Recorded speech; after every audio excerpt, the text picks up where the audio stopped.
Welcome in online classes बच्चों। आज हम लोग हिंदी साहित्य के इतिहास में भक्ति काल की जो ज्ञानमार्गी शाखा है उसकी अध्ययन करेंगे। सबसे पहले हम देखेंगे ज्ञानमार्गी शाखा की विशेषता। ज्ञानमार्गी शाखा की विशेषता को बच्चों प्रवृत्तियां भी कहा जाता है और इसकी सबसे पहली विशेषता है एकता के पक्षधर। एकता के पक्षधर से तात्पर्य है कि ज्ञानमार्गी शाखा के जो प्रमुख कवि और रचनाकार थे उनकी रचनाओं में जो चीजें लिखी गई हैं उसके माध्यम से हमें पता चलता है कि ये लोग समाज में विभिन्न धर्मों के बीच में एकता के पक्षधर थे। और जैसा कि कल की क्लास में बताया भी था कि ज्ञानमार्गी शाखा के प्रमुख कवि कबीरदास हैं और कबीरदास के दोहों को भी पढ़कर हमें ये ज्ञान होता है, ये जानकारी मिलती है, शिक्षा मिलती है कि समाज में एकता के वे पक्षधर थे। दूसरी विशेषता है कुरीतियों का विरोध। कुरीतियां ऐसी परंपराएं जो समाज के लिए उपयोगी ना हो उन्हें कुरीतियां कहा जाता है और इसका विरोध ज्ञानमार्गी शाखा के कवियों ने अपनी रचनाओं के माध्यम से किया है। तीसरी विशेषता है ज्ञानमार्गी शाखा की एकेश्वरवाद की प्रधानता। ज्ञानमार्गी शाखा के जो कवि और रचनाकार रहे हैं उन्होंने ईश्वर के निराकार रूप की उपासना की और वे मानते हैं कि ईश्वर एक है जिसका कोई आकार नहीं है, वह हर जगह व्याप्त है। और इस प्रकार से तीसरी विशेषता है एकेश्वरवाद की प्रधानता। ज्ञानमार्गी शाखा की चौथी विशेषता धर्म प्रचारक, अर्थात जो भी कवि रचनाकार रहे उन्होंने अपने पंथ का प्रचार प्रसार कर अपनी रचनाओं के माध्यम से भी किया है। पांचवी विशेषता है उत्कृष्ट वर्णन। ज्ञानमार्गी शाखा के जो भी रचनाएं हैं, चाहे वो कबीर की बीजक है और उसमें हमें उनके दोहों के माध्यम से जो भी ज्ञान प्राप्त होता है उसका बहुत ही उच्च कोटि का अर्थात बहुत ही अच्छे तरीके से अपनी बातों को उन्होंने रखा है। इस प्रकार से पांचवी विशेषता है ज्ञानमार्गी शाखा का उत्कृष्ट वर्णन। इसके बाद अगली विशेषता आती है सामाजिक अन्याय का विरोध। समाज में जो भी अन्याय पिछड़े लोगों या गरीब लोगों या असहायों के ऊपर हो रहा था उन सबका विरोध ज्ञानमार्गी शाखा के रचनाकारों ने किया है। इसके बाद अगली विशेषता है लोक कल्याण की कामना। लोक मतलब होता है संसार या समाज, सबका कल्याण हो, सबकी भलाई हो, ऐसा जो है मत है ज्ञानमार्गी शाखा के प्रमुख रचनाकारों का। तो सबका कल्याण हो, संसार की भलाई हो, इसकी कामना अपनी रचनाओं में ज्ञानमार्गी शाखा के रचनाकारों ने किया है। और सबसे आखिरी में है सदुत्कड़ी भाषा का प्रयोग। खासतौर से कबीरदास ने सदुत्कड़ी भाषा का प्रयोग किया है। सदुत्कड़ी भाषा से तात्पर्य है कि ज्ञानमार्गी शाखा के जो कवि रहे हैं उन्होंने अपनी बातों को उपदेशात्मक लहजे में ज्ञान के माध्यम से उसे बताने का प्रयास किया है और इसमें किसी एक विशेष भाषा के शब्द न होकर कई भाषाओं के जैसे अवधी, ब्रज, राजस्थानी इत्यादि विभिन्न भाषाओं के शब्दों का प्रयोग किया गया है। इसलिए जो ज्ञानमार्गी शाखा के जो प्रमुख कवि हैं खासतौर से कबीरदास, उन्होंने सदुत्कड़ी भाषा का प्रयोग किया है। तो ये हुआ बच्चों ज्ञानमार्गी शाखा की विशेषता या प्रवृत्तियां।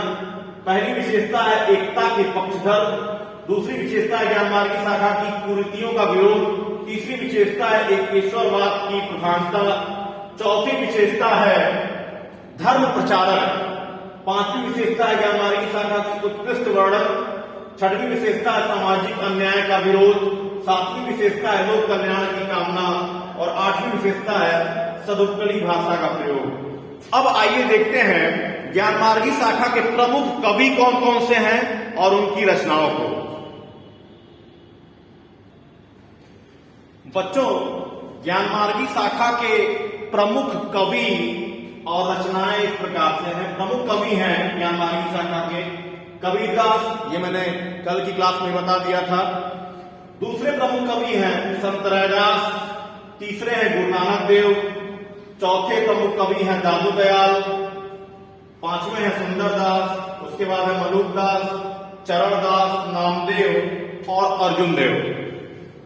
अब इनका जो प्रमुख रचनाएं हैं, कबीरदास की प्रमुख रचना बच्चों बीजक। बीजक के 3 भाग हैं, साखी, सबद और रमैनी। तो इस प्रकार कबीरदास की प्रमुख रचना है बीजक। बीजक के 3 भाग हैं, साखी, सबद, रमैनी। एग्जाम में पूछा जा सकता है कि बीजक किसकी रचना है, तो बीजक कबीरदास की रचना है। बीजक के कितने भाग हैं, तो बीजक के 3 भाग हैं, साखी, सबद और रमैनी। दूसरे प्रमुख कवि हैं संत रैदास। संत रैदास की जो प्रमुख रचना है वह रैदास की वाणी। बच्चों आपकी जानकारी के लिए बता दूं कि संत रैदास वही संत रैदास हैं जो कवित्री मीराबाई के गुरु थे। तीसरे प्रमुख कवि हैं गुरु नानक देव। गुरु नानक देव की प्रमुख रचना है गुरु ग्रंथ साहब। गुरु नानक देव वही व्यक्ति हैं जो सिख धर्म के संस्थापक रहे। सिख धर्म की स्थापना गुरु नानक देव ने की थी और इनकी रचना जो गुरु ग्रंथ साहब है वह सिखों का धार्मिक ग्रंथ भी है। ये दोनों प्रश्न हिंदी के लिए तो महत्वपूर्ण है ही कि गुरु ग्रंथ साहब किसकी रचना है, तो गुरु नानक देव की रचना है। इसके साथ साथ कॉम्पिटिटिव या प्रतियोगात्मक परीक्षा में पूछा जाता है कि सिख धर्म की स्थापना किसने की, तो सिख धर्म की स्थापना गुरु नानक देव ने की है और गुरु ग्रंथ साहब जो उनकी रचना है ये सिखों का धार्मिक ग्रंथ है। चौथे प्रमुख कवि हैं ज्ञान मार्गी शाखा के दादू दयाल। इनकी रचना है अंगवद और हरदेवाणी। बच्चों इसको भी आप इंपॉर्टेंट जरूर कर लेंगे क्योंकि ये न सिर्फ आपके एग्जाम में आता है बल्कि प्रतियोगात्मक परीक्षा में, कॉम्पिटिटिव एग्जाम में भी कई बार पूछा हुआ है कि अंगवद किसकी रचना है, तो अंगवद दादू दयाल की रचना है और हरदेवाणी किसकी रचना है, तो ये दादू दयाल की रचना है। ये बहुत ही इंपॉर्टेंट क्वेश्चन है जो एग्जाम में तो आता ही है, कॉम्पिटिशन में पूछता है। अगली प्रमुख कवि है सुंदरदास। सुंदरदास की प्रमुख रचना है सुंदर ग्रंथावली और सुंदर विलास।